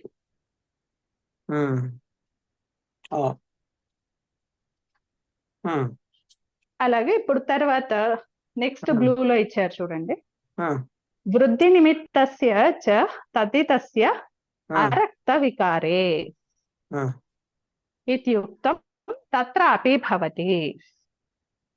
సౌఘ్న వృందారిక, స్రౌఘ్న వృందారిక, స్రౌఘ్న జాతీయ, స్రౌఘ్న దేశీయ. అంటే ఇప్పుడు సృగ్న దేశములో ఉన్నది అంటే సృగ్న దేశే భవః అనే తత్ర భవః అర్థంలో ఇక్కడ మళ్ళీ అణ్, అప్పుడు స్రౌఘ్ని అయింది. అంటే ఆవిడ స్త్రీలింగంలో ఆవిడ ఎక్కడ ఏ జాతీయ ఏ దేశీయురాలు అంటే సృగ్న దేశానికి చెందినవారు. అప్పుడు స్రౌఘ్ని అయ్యారు. స్రౌఘ్ని చ అసౌ వృందారికాచ. సో అటువంటి ఆవిడ స్రౌఘ్న జాతీయురాలైన ఆవిడ శ్రేష్ఠురాలు అని చెప్తున్నాం అన్నమాట. సో ఇక్కడ మనకి స్రౌఘ్ని చ అసౌ వృందారికాచ. ఇక్కడ కూడా వృందారక అన్నది ఉత్తర పదంలో ఉంది కాబట్టి వృందారక నాగ కుంజరైహి పూజ్యమానం అనే సూత్రం చేత సమాసము, అలాగే పూజ్యమాన సుబంతానికి పూర్వ ప్రయోగము. అందుకని స్రౌఘ్ని వృందారిక అని ఉండగా ఇప్పుడు కూడా మనకి 6-3-34 ఉత్సర్గ సూత్రం చేత పుంవద్భావం స్రౌఘ్నికి పుంవద్భావం ప్రాప్తిస్తూ ఉండగా వృద్ధి నిమిత్తస్య చ తద్దితస్య అరక్త వికారే అనే సూత్రం చేత ప్రతిషేధించబడింది. సో ఇప్పుడు ఈ సూత్రం ఏం చెప్తోంది? ప్రతిషేధం చేయటానికి అసలు వీటికి నిమిత్తాలేంటి ఈ సూత్రానికి? వృద్ధి నిమిత్తస్య చ తద్దితస్య అరక్త వికారే. సో ఇప్పుడు మనం అరక్త వికారే అంటే రక్త వికారార్థములో లేనటువంటి తద్దిత ప్రత్యయం, లేనటువంటి అది ఎటువంటిది? తద్దితస్య తద్దిత ప్రత్యయము. మళ్ళీ ఈ తద్దిత ప్రత్యయం కూడా ఎలా ఉండాలి? వృద్ధి నిమిత్తస్య అంటే ఆ తద్దిత ప్రత్యయము చేత ఆది వృద్ధి జరిగే నిమిత్తం ఉన్నటువంటి తద్దిత ప్రత్యయము, అది కూడా రక్త వికారార్థములో లేనటువంటి అంటే ఆ అర్థములో విధించబడినటువంటి తదిత ప్రత్యయము పరంలో ఉన్నప్పుడు ప్రకృతికి పుంవద్భావము నిషేధించబడింది. మరి ఇక్కడ మనకి ఎలా ఈ సూత్రం అప్లై అవుతుంది అంటే సృగ్న దేశే భవః అనే అర్థంలో మనకి తత్ర భావార్థము, అక్కడ రక్త వికారార్థంలో లేదు. So first tick. తర్వాత ఈ అర్థంలో మనకి ఏ ప్రత్యయం విధిస్తున్నాము? ఉమ్, ప్రాగ్దీవ్యతో అన్నే అండ్ విధిస్తున్నాము. అండ్ ఆ, అది తదిత ప్రత్యయము. ఈ ఉమ్, అన్న ద్వారా మనకి ఉమ్, ఎక్కడైనా ఆది వృద్ధి జరుగుతోందా? జరిగింది. అన్నలోనే నకారము ఇత్సంజ్ఞిక కాబట్టి ఆది ఉమ్, వృద్ధి ఉంది. అంటే ఉమ్, ఈ అన్న అన్నది వృద్ధి నిమిత్తం ఉన్నటువంటి ఉమ్, రక్త వికారార్థములో విధించబడనటువంటి తదిత ప్రత్యయం అయ్యింది. ఉమ్, మరి ఉమ్, అటువంటి అన్న పరములో ఉన్నప్పుడు ఉమ్, ప్రకృతికి ఉమ్, వృద్ధి నిమిత్తస్య చ తద్ధితస్య ఉమ్, అరక్త వికారే అనే సూత్రం చేత ప్రకృతికి పుంవద్భావము నిషేధించబడినది. నిశ్చయింపబడింది. అంటే స్రౌగ్ని లాగే ఉండిపోవాల్సి వస్తూ ఉంటే ఉమ్, ఇప్పుడు పుంవత్ కర్మధారయ జాతీయ దేశీయేషు ఉమ్, అనే సూత్రం ఏం చెప్తోంది? అలా ఉమ్, పూర్వపదం ఉన్నా సరే ఉమ్, ఒకవేళ ఆ సమాసము ఉమ్, కర్మధారయ సమాసం అయితే గనక ఉమ్, అప్పుడు అటువంటి పూర్వపదానికి పుంవద్భావము. అంటే ఇక్కడ స్రౌగ్ని వృందారిక అని అక్కడ కర్మధారయ సమాసం ఉంది. సో ఆ కర్మధారయ సమాస విషయంలో స్రౌగ్ని అనేది ఒక వృద్ధి నిమిత్తం ఉన్నటువంటి తదిత ప్రత్యయాంత శబ్దం అయినప్పటికీ కర్మధారయములో ఇది సమసించడం చేత ఉమ్, పుంవత్ కర్మధారయ జాతీయ దేశీయేషు అనే సూత్రం చేత స్రౌగ్ని అనేటటువంటి పూర్వపదానికి పుంవద్భావము. ఉమ్, అందుకని స్రౌగ్న వృందారిక. ఉమ్, ఉమ్. అంటే స్త్రీత్వ వివక్షలో విధించిన నీ పన్న ప్రత్యయం నివారణ అదే అయిపోయింది, నివృత్తి అయిపోయింది. నివృత్తి జరిగింది. ఉమ్. కానీ ఇది కూడా ఎప్పుడు నివృత్తి జరుగుతుంది? మళ్ళీ ఆ కర్మధారయ. స్రౌగ్ని అనేటటువంటి శబ్దము వేరే సమర్థవంతమైన సుబంతంతో కర్మధారయంలో సమసిస్తేనే. ఆ, ఇక్కడ కర్మధారయ ప్రాప్తి లేదు అంటే ఇంకా మనకి ఉండదు. ఉమ్, ఇది మనం చూపించాలి అనుకోండి. ఇప్పుడు స్రౌగ్ని అంటే సృగ్న దేశంలో ఉన్నది కదా, అటువంటిది భార్య ఎవరికో. ఉమ్, అప్పుడు ఏమైంది? స్రౌగ్ని భార్య యస్య సహ. ఉమ్. అక్కడ అంటే ఏం ఆ జరగదు. స్రౌగ్న కర్మధారయ కాదు కాబట్టి నివృత్తి జరగదు స్త్రీ ప్రత్యయానికి. ఆల్రెడీ అక్కడ వృద్ధి నిమిత్తస్య చ తద్ధితస్య అరక్త వికారి అనే సూత్రం చేత స్రౌగ్నికి పుంవద్భావం నిషేధించబడింది అంతే. ఇంకా పునర్ప్రాప్తి లేదు. ఎందుకంటే మనం యస్య సహ అని చెప్పి అక్కడ శేషో బహువ్రీహి అనే సూత్రం చేత బహువ్రీహి సమాసం అవుతుంది, కర్మధారయ సమాసం కాదు. కాబట్టి పునర్ప్రాప్తి లేదు. అప్పుడు స్రౌగ్ని భార్య అనేటటువంటి రూపమే ఉంటుంది.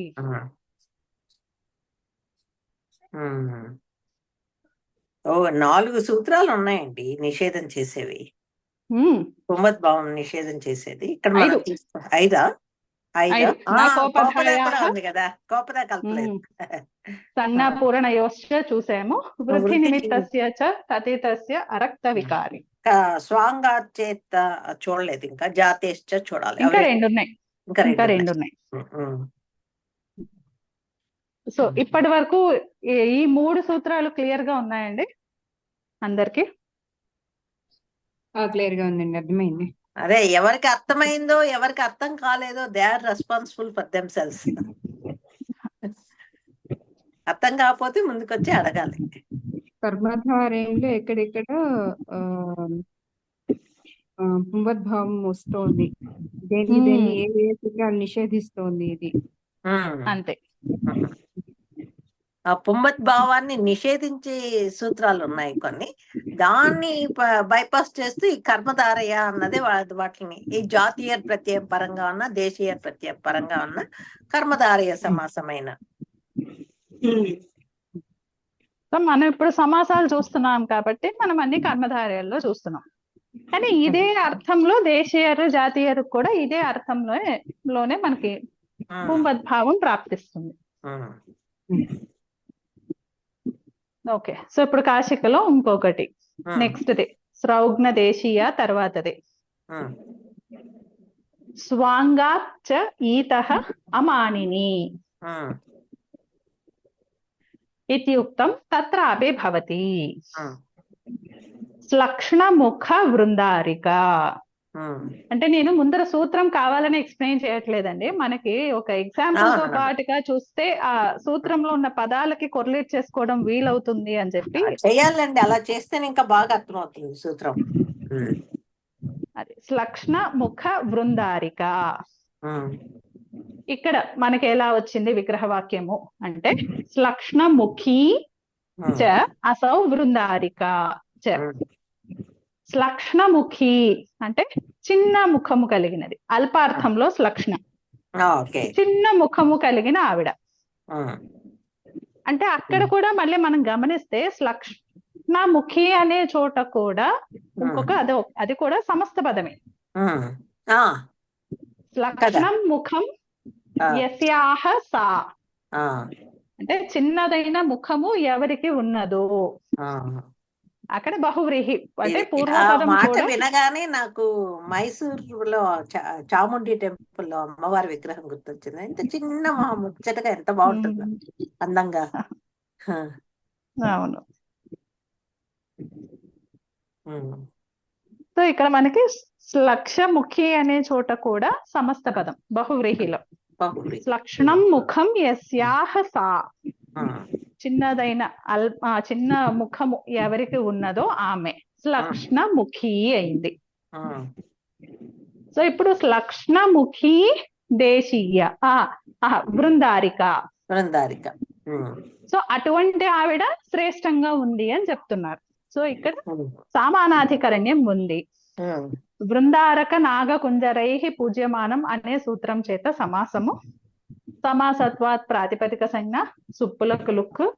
అలాగే సూత్రంలో సమాస విధాయక సూత్రంలో పూజ్యమాన సుబంతము ప్రథమాలో చెప్పబడింది కావున శ్లక్ష్ణముఖి అనేటటువంటి పూజ్యమాన సుబంతానికి పూర్వ ప్రయోగము.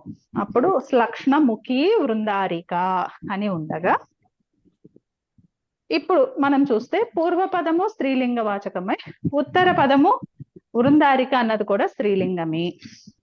అలాగే పూర్వ పదము కూడా ఇది ఆల్రెడీ సమస్త పదం కాబట్టి ఈ సమస్త పద ప్రాతిపదిక భాషిత పుంస్కమే అవుతుంది కదా, ఎందుకంటే అది బహువ్రీహితో వచ్చినటువంటిది కాబట్టి 3 లింగాల్లో కూడా ఉంటుంది. సో అది భాషిత పుంస్కమే. అందుకని భాషిత పుంస్కము. అలాగే ఈ ముఖిలోనేమో నీప్ ఉంది, పూంగు లేదు కాబట్టి మనకి 6:3:34 ఉత్సర్గ సూత్రం చేతనే ఇక్కడ శ్లక్ష్ణముఖి అనే పూర్వ పదానికి పుంవద్భావం ప్రాప్తిస్తూ ఉండగా స్వాంగాత్ చ ఈతః అమానిని అనేటటువంటి సూత్రం 6:3:40 ఈ సూత్రం చేత పుంవద్భావం నిషేధిస్తోంది. ఈ సూత్రం ఏం చెప్తోంది? స్వాంగాత్ చ ఈతః అంటే స్వాంగాత్ అంటే ఎవరి ఆ సమస్త పదం ఏదైతే చెప్తోందో లేదా ప్రకృతి ఎవరినైతే సూచిస్తోందో వారి యొక్క అంగాలతో ఉన్నటువంటి ప్రకృతి, అటువంటి ప్రకృతి కూడా ఈతః అంటే దీర్ఘ ఈకారంను అంత్యములో ఉండేటటువంటి ప్రకృతి. దీర్ఘ ఈకారం ఆ ఈకారం అంత్యములో ఉండేటటువంటి తన అంగాలతోనే ఉన్న ప్రకృతి ఉన్నప్పుడు, అంటే తన అంగాలతోనే ఆ ప్రకృతి నిర్మించబడినప్పుడు అటువంటి ప్రకృతి కంటే మనకి పుంవద్భావం నిషేధించబడింది. ఇక్కడ చూడండి, శ్లక్ష్ణముఖి ఇది మనకి ఈ ప్రాతిపదిక ఎలా తయారైంది? శ్లక్ష్ణం ముఖం యస్యాహ సా, ఆ ముఖము ఎవరిదో కదా, అంటే ఆ సమస్త పదములో ఎవరైతే వాచకం అయి ఉన్నారో వారి అంగాలే ఇక్కడ చెప్పబడ్డాయి. ఆ ముఖం అన్నది ఆ అమ్మాయి అంగమే, అంటే అక్కడ స్వాంగమైంది. అంటే ఈ ప్రాతిపదిక ఎటువంటిది అయ్యింది? ఆ శ్లక్ష్ణముఖి చేత ఏ మనిషి అయితే చెప్పబడుతున్నారో ఆ మనిషి యొక్క ముఖమే, ఆ మనిషి యొక్క అంగాలే చెప్పబడుతున్నాయి ఆ ప్రాతిపదిక చేత, ఆ ప్రకృతి చేత. ఆ ప్రకృతి చేత స్వాంగాత్, అలాగే ఈతః అది ఈకారము అంత్యంలో ఉంది. ముఖీ అని దీర్ఘ ఈకారము అంత్యంలో ఉంది. అలాగే అమానిని, మానిని అనేటటువంటి పదము కాకూడదు, ఇది ఎలాగూ కాలేదు. సో అటువంటి పూర్వపదానికి స్వాంగాచ్చ ఈతః అమానిని అనే సూత్రం చేత మనకి పుంవద్భావం నిషేధించబడుతూ ఉంటే పుంవత్ కర్మధారయ జాతీయ దేశీయేషు అనే సూత్రం చేత కర్మధారయ సమాసములో మళ్ళీ శ్లక్షముఖి అనేటటువంటి పూర్వపదానికి పుంవద్భావము. ఇది కేవలము కర్మధారయ విషయంలోనే. సో పుంవద్భావము వచ్చి అక్కడ ఉన్నటువంటి నీపుకి నివృత్తి జరిగి శ్లక్ష్ణ ముఖ వృందారిక. ఇప్పుడు ఇదే మనకి బహువ్రీహిలో చెప్పామనుకోండి, చిన్న ముఖము ఉన్నటువంటిది, ఆమె శ్రేష్ఠురాలు, అటువంటి ఆవిడ ఎవరికి ఉన్నదో, లేదా అటువంటి ఆవిడ యొక్క పతి, అలా కూడా చెప్పచ్చు కదా, ఆవిడ పతి. అప్పుడు ఏం చెప్పాలి? శ్లక్ష్ణం ముఖం యస్యాహ సా శ్లక్ష్ణముఖీ శ్లక్ష్ణముఖ్యాహ పతిః. పతిః చెప్పడానికి కూడా మనకి ఉత్తర పదంలో ఇది రాదు కదా, లేదు. సఖీ శబ్దం స్త్రీలింగంలో తీసుకుందాం, ఆమె యొక్క ఫ్రెండ్, దీర్ఘ ఈకారాంతం. ఓకే, శ్లక్ష్ణ్య ముఖ్యాహ సఖీ. సో అక్కడ మనకి సరిపోతుంది. అప్పుడు ఇప్పుడు ఏమైంది, ఇప్పటి వరకు బహువ్రీహిలో చెప్పుకొచ్చాము, ఇప్పుడు తత్పురుషే, కానీ ఇది షష్ఠీ తత్పురుష, ఇక్కడ సమానాధికరణ్యం లేనే లేదు. సో ఈ ఎగ్జాంపుల్ కూడా మన కరెంట్ దానికి ఫిట్ అవ్వదు, ఎందుకంటే అసలు అక్కడ ఇది లేదు కాబట్టి మనకు పుంవద్భావం వచ్చే స్కోపే లేదు కదా. అందుకే అనుకుంటా వీళ్ళు కామన్ గా అన్నిటికీ భార్యలతోనే చూపిస్తున్నారు. దీన్ని కూడా దీన్ని కూడా అట్లాగే తీసుకుందాం. శ్లక్ష్ణముఖి భార్య యస్య సహ, అటువంటి ఆవిడ ఎవరికో, అటువంటి వైఫ్. ఇక్కడ యస్య సహాతో మనం అన్య పదార్థాన్ని సూచిస్తున్నాము, అందుకని అనేక అన్య పదార్థే అనే సూత్రం చేత సమాసము, శేషో బహువ్రీహి అనే సూత్రం చేత బహువ్రీహి సంజ్ఞ ఉంది. ఇప్పుడు ఆ శ్లక్ష్ణముఖి భార్య అని ఉంటాయి, పులక లుక్కు ఇవి అయిపోయిన తర్వాత ఇప్పుడు మనకి 6:3:34 ఉత్సర్గ సూత్రం చేత ఇక్కడ శ్లక్ష్ణముఖికి పుంవద్భావం ప్రాప్తిస్తూ ఉంటే స్వాంగాచ్చ ఈతః అమానిని అనే సూత్రం చేత ఇక్కడ శ్లక్ష్ణముఖికి పుంవద్భావం నిషేధించబడింది. ఇది బహువ్రీహి అవ్వడం వలన మళ్ళీ మనకి ఇంకా వేరే సూత్రం పనిచేసేది ఏం లేదు. కాబట్టి అప్పుడు శ్లక్ష్ణముఖి భార్య అనేటటువంటి పెట్టుకోవాల్సింది ఏంటంటే అక్కడ అంగాలతో చెప్పబడి ఉండాలి, తన యొక్క అంగాలతోనే చెప్పబడి ఉండాలి ప్రకృతి. అలాగే ప్రకృతి అంతంలో దీర్ఘ ఈకారం ఉండాలి. అమానిని, మానిని ఉండకూడదు. మళ్ళీ వార్తికంలో ఎక్సెప్షన్ చెప్పారండి దానికి. సిద్ధాంత కౌముది వాళ్ళు కౌముది చెప్పారు, అమానినీతి వక్తవ్యం అని చెప్పేసి సుకేష మానిని అని చెప్పి ఉదాహరణ కూడా ఇచ్చారు. అంటే సూత్రంలో అమానిని అన్నారు కదా, అందుకని మళ్ళీ మానిని కూడా వచ్చింది అంటారా? సుకేష అమానిని అంటే మరి అక్కడ మనకి ఆల్రెడీ అమానిని అక్కడ ఇచ్చారు కదా. మరి చూడండి సిద్ధాంత కౌముదిలో ఇచ్చారు, అది నాకు కొంచెం డౌట్ వస్తుంది. అది ఇక్కడ ఒక సూత్రం చెప్పారు కదా, సద్దితస్యార వికారే అనే సూత్రం, అది నేను వినలేదండి కొంచెం. అవునా? ఓకే, అదొకసారి మళ్ళీ చూద్దామండి. ఇది ఒక్కసారి చూద్దాము. ఇక్కడ నాకు ఈ అమానిని ఒకసారి బ్రహ్మర్ గారు రేస్ చేసిన పాయింట్ ఇది కంప్లీట్ చేసేసి అప్పుడు మళ్ళీ ఒకసారి దాన్ని చూద్దాం. ఓకే, అమానిని ఇది స్వాంగాత్ చ ఇది నిషేధో మానిన్ శబ్దే పరతః న భవతి ఇది వక్తవ్యం.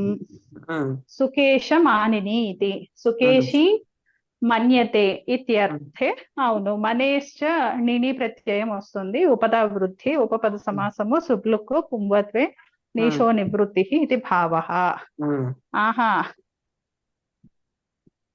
మరి అక్కడ ఓకే ఓకే అర్థమైందండి. ఇక్కడ మనకి సూత్రంలోనేమో అమానిని అని చెప్పారు కదా, అవును. ఆ అమానిని ఉన్నప్పుడు రాదు అని చెప్పారు. మానిని కానీ ఉన్నప్పుడు రాదు. మాని అంటే అమానిని అంటే మానిని ఉన్నప్పుడు రాదు అని చెప్పారు. కానీ వార్తికంతో అక్కడ మనకు శిష్ట ప్రయోగాలు ఉన్నాయి. ఉన్నాయా? మానిని ఉన్నప్పుడు కూడా శిష్ట ప్రయోగం ఉంది.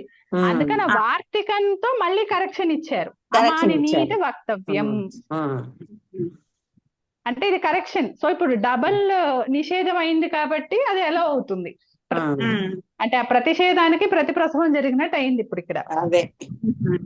ఓ ఇది బాగుంది. అందుకని ఇక్కడ సుకేశమానిని వచ్చింది. కాకపోతే ఇక్కడ మరి లెక్కన మరి పైన వాళ్ళు అది చెప్పడం ఎందుకు? ఏమో అండి, సిద్ధార్థ కౌముది వాళ్ళు డిఫరెన్స్ ఉంటుందా అండి కాసుగాకారులకి? అంటే వీళ్ళు సిద్ధాంత కౌముది వాళ్ళు తర్వాత వచ్చిన వాళ్ళు కదా. అప్పుడు కాసుగాకారుల ఉద్దేశంలో ఆ ప్రయోగం లేదేమో. సిద్ధాంత కౌముది కారులు ఆ ప్రయోగం చూసి వాళ్ళకి ఈ ప్రయోగం కనిపించింది. ఆ సుకేశమానిని అనేటటువంటి ప్రయోగం కనిపించింది. సో అది సిద్ధించడం కోసం మళ్ళీ ఇంకొక వార్తకం చెప్పాల్సి వచ్చింది. ఓకే ఓకే,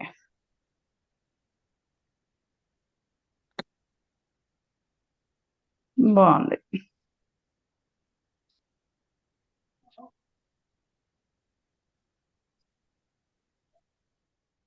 ఓకే,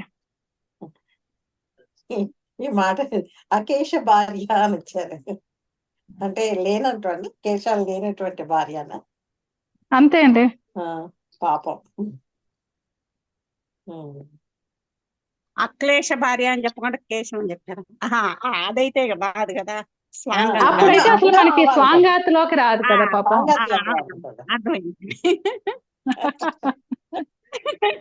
అందుకని పాపం ఆవిడ అలా చేసేసారు వీళ్ళు. అంటే గుడికాయ వెళ్ళి గుండు కొట్టిస్తున్నారు అంతే మరి. అంటే ఇక్కడ నై వచ్చింది కాబట్టి అక్కడ నీపు రాలేదండి. అవునవును, ఆ నై మూలాన నీపు రాలేదు. అందుకని అక్కడ స్త్రీత్వ జ్యోతితం టాపే వచ్చింది. అందుకని అక్కడ అకేశానే ఉంది. ఆ అకేశ భార్య యస్య సహా. మనకి కూడా టాప్ కూడా నిషేధమే కదా.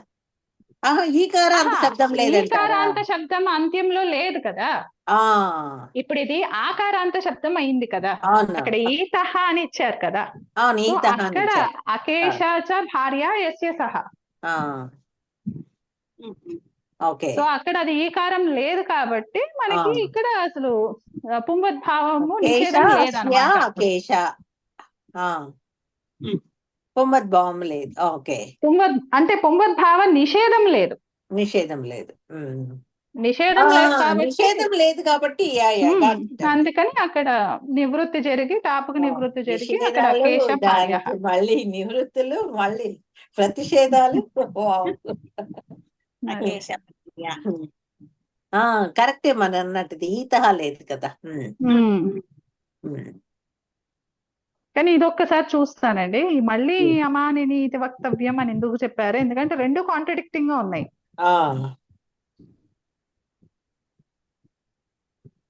అంటే మానిని ఉన్నప్పుడు ప్రతిషేధము లేదు అని చెప్పడం అండి.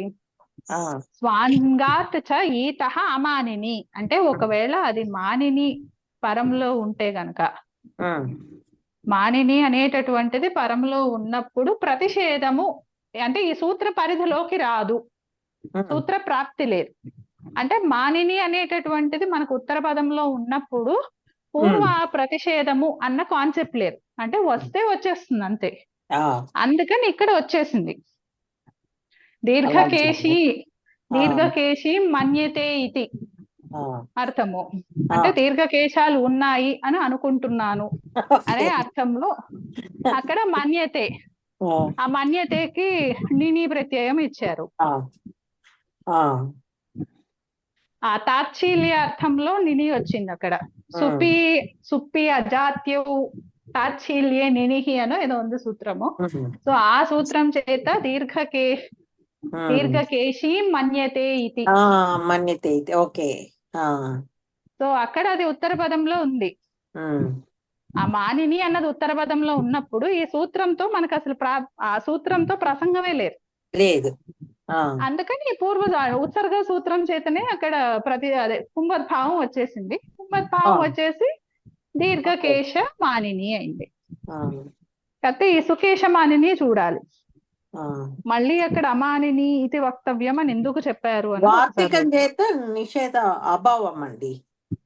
వార్తికమే అండి. అంటే మనకు ఆల్రెడీ పైన సూత్రంలోనే మానిని ఉన్నప్పుడు సూత్ర ప్రసక్తి లేదు కదా. మానిని ఉన్నప్పుడు సూత్ర ప్రసక్తి లేదు కదా, అమానిని అన్నారు కాబట్టి.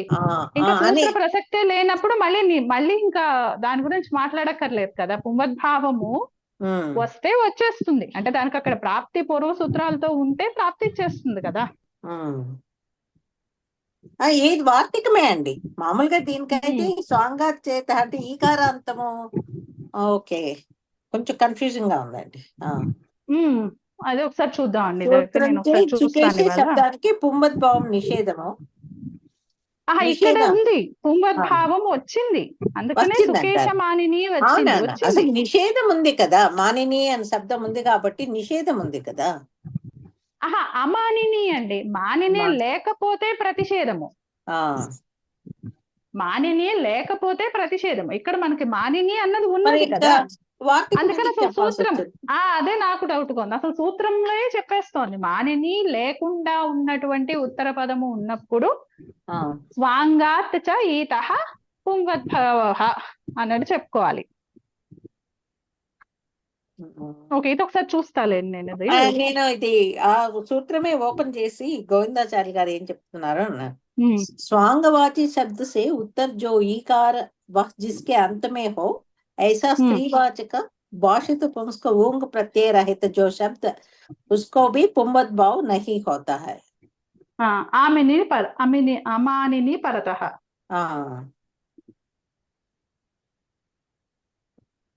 ఓకే, అదే చెప్పలేదా అమానిని పరతః అని? చెప్పలేదు, ఆ మాట మాత్రం చెప్పలేదు. అది అంటే వీళ్ళు కాశిక వాళ్ళేమో అమానిని అన్నది లేదండి, అసలు సూత్రంలో చెప్పలేదు. అదే అంటే ఇక్కడ వీళ్ళు దీన్ని వాడుకోవడమే డిఫరెంట్ గా చేశారు సిద్ధాంత కౌముది వాళ్ళు. ఆ అమానిని అనే సూత్ర నిర్దేశంలోకి వీళ్ళు అనువృత్తితో కూడినటువంటి సూత్ర అర్థంలోకి అమానిని రాలేదు. అందుకని దాన్ని మళ్ళీ వార్తికంతో మళ్ళీ అది చెప్పుకుని దానికి అక్కడ నిషేధం లేదు అన్నట్టుగా మళ్ళీ చెప్పారు. ఇప్పుడు క్లారిటీ వచ్చిందిలేండి సూత్రం చూస్తే. ఎందుకంటే ఈ సూత్రార్థం చూశాను కానీ సూత్రం చూడలేదు. సూత్రంలో అంతే అమానిని అన్నదే లేదు. ఇలాగ కొన్ని భేదాలు ఉన్నాయండి, పాఠ్య భేదాలు. సూత్రంలో ఒకసారి అక్కడ ఉంటుంది, ఇక్కడ ఉండదు. అష్టాధ్యాయి.com లో ఉండే సూత్రంలో ఉంటుంది, ఇక్కడ గోవిందాచార్య గారి పుస్తకంలో అది ఉండదు. ఇక్కడ ఉంటుంది, ఒక్కోసారి అక్కడ ఉండదు. ఉన్నాయి అలాంటి భేదాలు, చూసుకోవాలి మనం.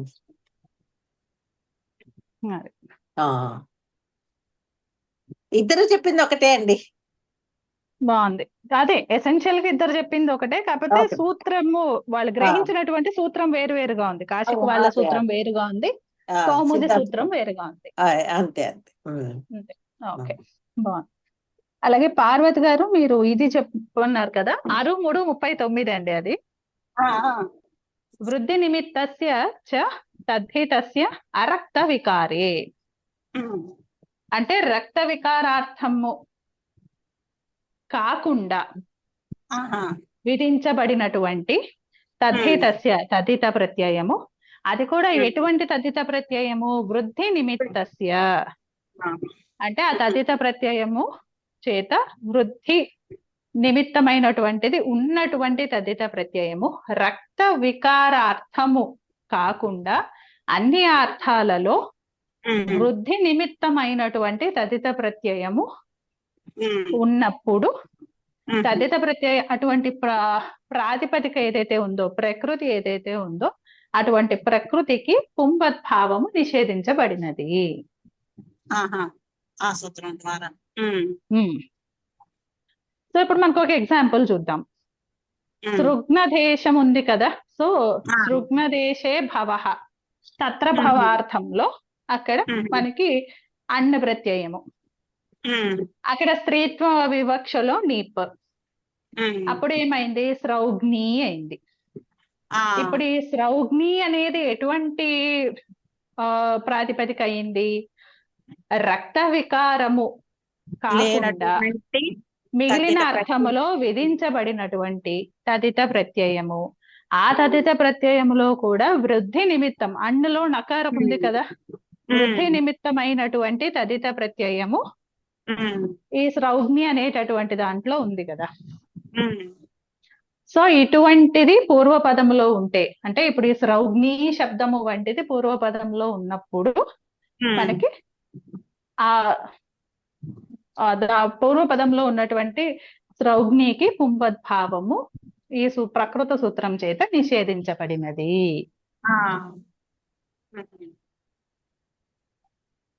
అంటే ఇప్పుడు ఆ దేశంలో పుట్టిన ఆమె భార్య ఎవరికో అని చెప్పాలనుకోండి, అప్పుడు ఏమైంది? సృగ్న దేశే భవః తత్రభవార్థంలో స్త్రీత్వ వివక్షలో, తత్రభవార్థంలో అన్న, స్త్రీత్వ వివక్షలో నీప్, అప్పుడు స్రౌగ్ని అయింది.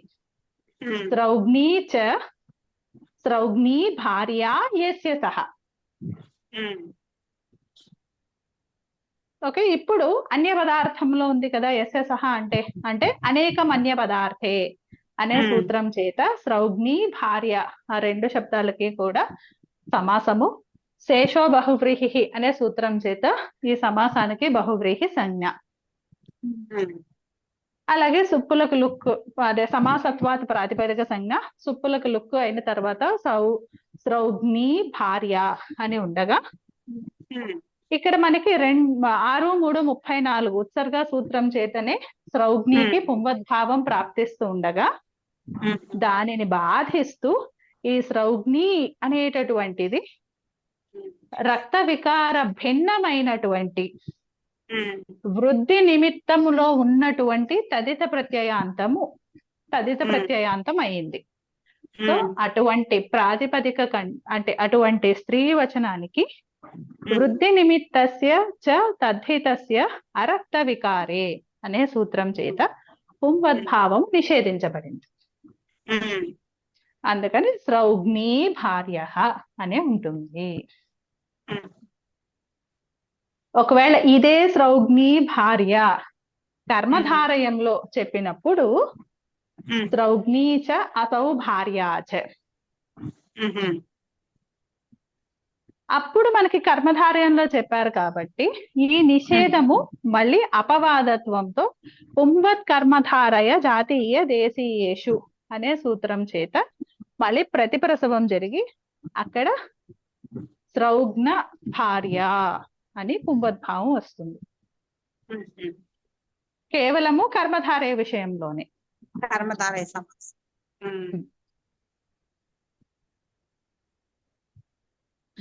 చాలండి ఈ రోజుకి. అందరికి నమస్కారం అండి. నవీన్ గారు రికార్డింగ్ ఆఫ్ చేయండి. మనకు రాజన్ గారు శ్రీరామ జయ రామ జయ జయ రామ. రాజన్ గారు